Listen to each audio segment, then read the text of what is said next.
Konnichiwa भाई लोग, तो कैसे हो तुम लोग। तो फाइनली भाई लोग दोनों स्ट्राइक हट चुका है और फिर से हम डीमन स्लेयर को कंटिन्यू करेंगे।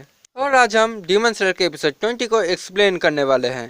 पर उससे पहले पिछले वीडियो का एनिमी क्विज के बारे में बात कर लेते हैं। तो पिछले एनिमी क्विज का क्वेश्चन था कि नारुतो के पिता का फुल नेम क्या है, और इसका जवाब है मिनातो नामिकाजी। तो इसका सही आंसर देने वाले भाइयों का नाम है आदित्य चावन, साइराज महापात्रा। इन दोनों ने सही आंसर दिया है। हालांकि दो और भाइयों ने भी आंसर दिया था, पर उन्होंने सरनेम गलत बता दिया था। और वो दोनों भाई है शिवा गेमर और आर्डेन डिप्लोडोकस। और आज के एनिमे क्विज का सवाल है स्पेशली ड्रैगन बॉल फैंस के लिए। तो सवाल ये है कि गोहान का जी शॉट किस हार्डेस्ट एलिमेंट की वजह से टूट गया था। जो भी इसका आंसर जानते हो वो लोग कमेंट में बता दो। सही जवाब देने वाले भाइयों को नेक्स्ट वीडियो में शाउट आउट मिलेगा। तो अब फाइनली शुरू करते हैं डीमन स्लेयर के एपिसोड 20 को।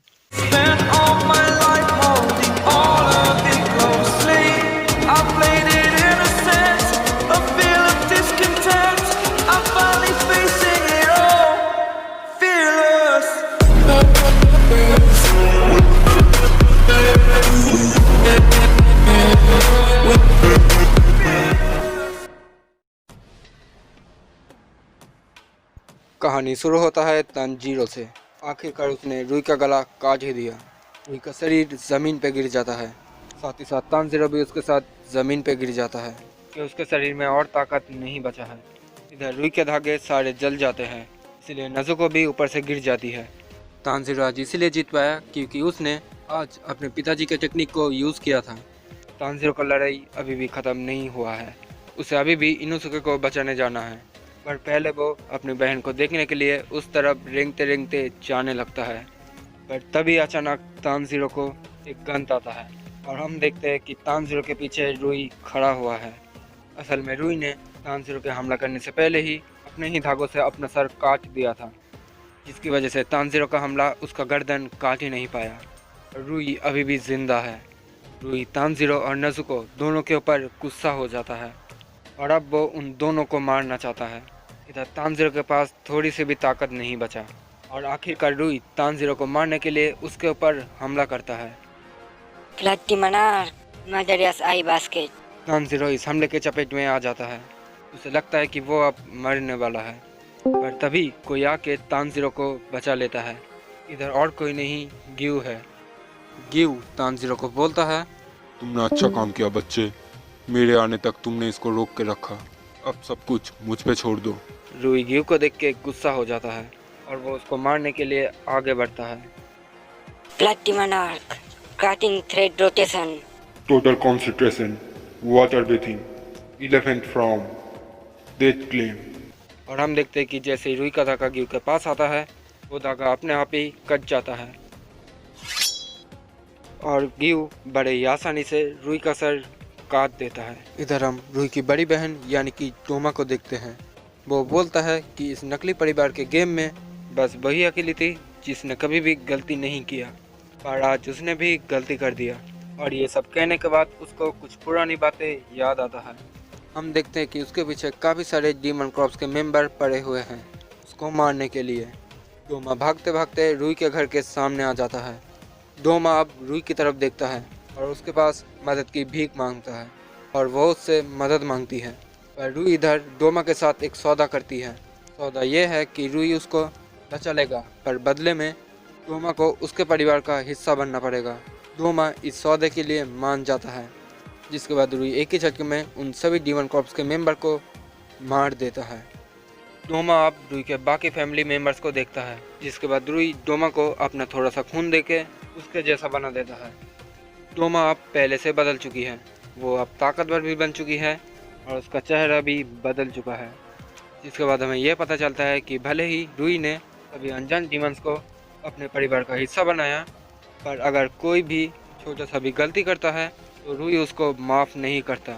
वो उसको दर्दनाक सज़ा देता है, जिसकी वजह से ये डीमन डोमा के साथ मिलके इधर से भागने का प्लान बनाते हैं ताकि वो लोग इस नकली परिवार के खेल से बच पाए। ये लड़की डीमन डोमा को इसलिए साथ लेके जाना चाहता है क्योंकि ये डीमन डोमा को अपनी छोटी बहन मानती है और मौका देख के ही वो दोनों ही एक दिन भाग जाता है। पर हम देखते हैं कि रुई उन दोनों के रास्ते में खड़ा होता है इधर हम देखते हैं कि डोमा ने इस लड़की डीमन को धोखा दिया, ने रुई को सब कुछ पहले ही बता दिया था। जिसके बाद उस लड़की डीमन को बहुत ही दर्दनाक सजा मिलता है। रुई उसको मार मार के उसके घर के बाहर टांग देता है और जैसे ही सुबह हो जाता है ये लड़की डीमन जल के राख बन जाती है और हम फिर से प्रेजेंट टाइम में वापस आते हैं। इधर हमें ये पता चलता है कि डोमा ने कुछ देर पहले रुई को जाके बोला था कि उन लोगों को अब इस जंगल को छोड़ के भागना चाहिए, क्योंकि उन दोनों डीमन कॉर्प्स के मेंबर ने उनकी माँ और उनके बड़े भाई को मार दिया है। और भागने की बात सुन के रुई डोमा के ऊपर गुस्सा हो जाती है और वो उसको मारने लगता है। पर तभी तानजीरो आ जाता है और हम फिर से प्रेजेंट टाइम में वापस आते हैं। इधर डोमा के सामने मुराटा है। डोमा मुराटा को अपने ककुन में कैद कर देता है और मुराटा उस ककुन से बाहर निकलने की कोशिश करता है, पर वो उससे बाहर नहीं निकल पाता। जिसके बाद डोमा मुराटा को बोलते ही है, कोई फायदा नहीं, मेरे ककून बहुत सख्त है, तुम उसको नहीं काट पाओगे। मेरे ककून के अंदर एसिड है, सबसे पहले तुम्हारे कपड़े पिघल जाएंगे, जिसके बाद तुम पिघल जाओगे और फिर मैं तुम्हें खा लूंगी। ये तो काफी अच्छी बात है। क्या ये ककून तुम्हारे हाथों के कलाई से निकला? गुड इवनिंग, आज चांद कितना सुंदर है ना? हम देखते हैं कि अचानक डोमा के पीछे सिनुबु आ चुकी है, पर डोमा उससे दूर हट के उसके ऊपर हमला करता है, पर सिनुबु बहुत ही आसानी से इस हमले से बच जाता है। जिसके बाद वो डोमा के ऊपर ही हमला करता है, पर डोमा सिनुबु के हमले से बच नहीं पाती। प्लीज मुझे जाने दो, मैंने ये जानबूझ के नहीं किया, मुझे ऐसा कहा गया था। अगर मैं ऐसा नहीं करती तो वो मेरे टुकड़े टुकड़े कर देता। क्या? ये तो काफी बुरी बात है। ठीक है, मैं तुम्हें छोड़ दूंगी, पर बदले में तुम्हें मुझसे दोस्ती करना पड़ेगा। पर दोस्ती करने से पहले मैं तुमसे कुछ पूछूंगी और तुम्हें सब कुछ सच बोलना पड़ेगा। प्यारी जवान लड़की, तुमने यहाँ पे कितने इंसानों को खाया है? मैंने 5 इंसानों को खाया है, पर मुझे ऐसा करने के लिए कहा गया था। तुम झूठ क्यों बोल रही हो? तुमने लगभग 8 इंसानों को खाया है ना? नहीं, मैंने सच में 5 ही इंसानों को खाया है।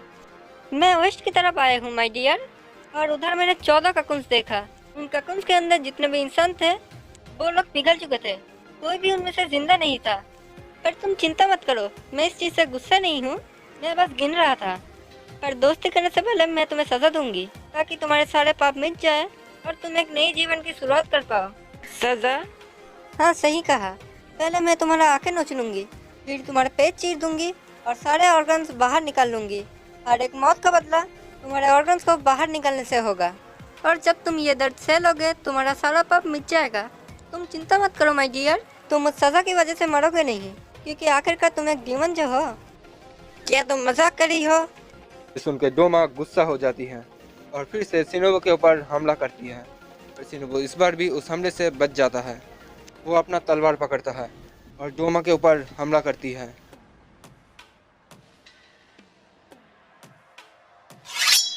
इंसेंट ब्रीदिंग बटरफ्लाई डांस कैप्रिस। पर इस हमले से डोमा का सर नहीं कटता। डोमा समझती है कि ये डीमन कॉर्प्स का मेंबर बहुत ही कमज़ोर है, इसलिए वो उसका सर नहीं काट पाई। पर तभी अचानक डोमा का कुछ होने लगता है और वो ज़मीन पे गिर जाती है। जिसके बाद सिनुबु बोलती है, मैं तुम्हारा सर नहीं काट पाई, इसलिए तुमने सोचा कि तुम बच जाओगी? नहीं माय डियर, मेरे जैसे सॉर्ट्समैन जहर का इस्तेमाल करते हैं। मैं हूँ डीमन स्लेयर कॉर्प्स का इंसेट हसीरा, सिनुबु कोचो। ओप्स, मैं तुम्हें ये सब क्यों बता रही हूँ? तुम तो मर चुकी हो, तो तुम्हें ये सब सुनाई नहीं देगा।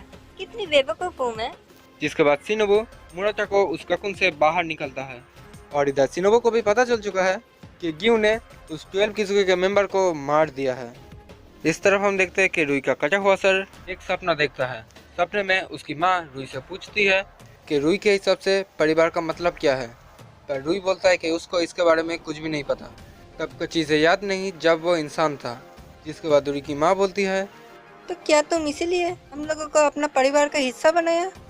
मुझे नहीं पता, मैंने सोचा कि अगर मैं ऐसा करूँगा तो मेरी पुरानी याददाश्त वापस आ जाएगा। और रुई के इसी सपने के साथ ये एपिसोड भी यहीं पे ख़त्म हो जाता है। तो यही था एपिसोड 20 की पूरी कहानी। अब अगर तुम्हें ये वीडियो अच्छा लगा तो इस वीडियो को लाइक, कमेंट और शेयर करना बिल्कुल मत भूलना, और चैनल को भी सब्सक्राइब करके घंटे को ऑल पे सेट कर देना। तो आज का वीडियो यही ख़त्म करता है। आरा आरा सायोनारा।